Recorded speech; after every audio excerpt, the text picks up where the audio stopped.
opinion. Yes, ma'am. It's So my this opinion. is not factual.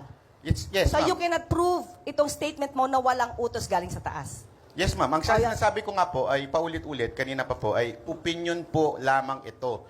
Kahit po ako nagbablog po, laging nagre-react lamang po ako sa balita ng mainstream at sinasabi ko pong ito'y aking opinion. Sa periodismo, hindi po pwedeng sabihing opinion lamang. Maraming magagalit ng mga editorial writer at saka mga kolumnista kasi ang opinion ay batay po sa empirical na datos. Hindi papasa sa thesis defense ang estudyante na magsasabi na ito ay opinion ko lamang, galangin po ninyo yung opinion ko. Maling-mali po na ang datos ay isasantabi para lang maglahad ng opinion para makapag-chase ng clout at makapag-chase ng viewers. Tanong ko po, ibig po bang sabihin nun, bawal na magbigay ng opinion sa social media? Hindi bawal pero mali. Mali ang magbigay ng opinion. Kung hindi batay sa datos. Ganon kasimple, mali.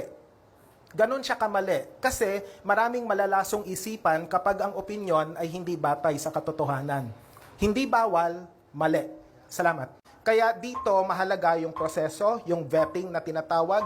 Kasi kapag kami fresh set of eyes na editor na titingin nito, makikita ang kakulangan. Parang masyadong mainit ang ulo ni Sir sa salitang daw. Pero hindi po ba gumagamit din ng mainstream media ng ganyan? In English lang, alleged. Kaya nga ho, di ba, ang tawag nila kay Pastor Kibuloy, alleged rapist? Alleged. Hindi napatunayan. Wala pang conviction. And yet, yun ang sinasabi. Pinatunayan ni Byron Cristobal aka Banat by Blogger na puro opinion lang ang banat niya pag nag-aakusa siya, siya mismo umamin na di niya mapapatunayan. Hindi porket opinion ay ipapalagay mo na sa sarili mo na wala kang pananagutan. Kung ang opinion mo ay mapanghusga at hahaluan mo ng masasakit na salita, patama sa iyong inaakusahan sa pagsasa-opinion lang, ay pwede kang ikulong kung ito'y sinasa publiko mo lalo na kung sa mga matataas na opisyal ng bansa mo ginawa.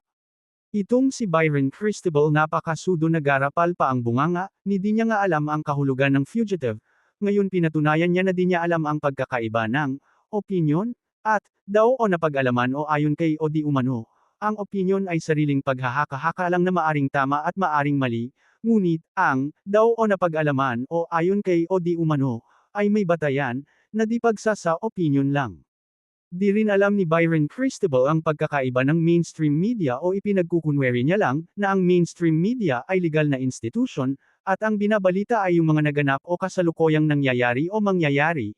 Samantalang ang halos lahat ng mga blogger o influencer kuno, ay kanya-kanyang pagsasa-opinion o pagbabanat lang ang mga hinahayag, pati yung mga napanood ay binibigyan ng mga kanya-kanya pagsasa-opinion, na kadalasan ay mali naman o sadyang minamali.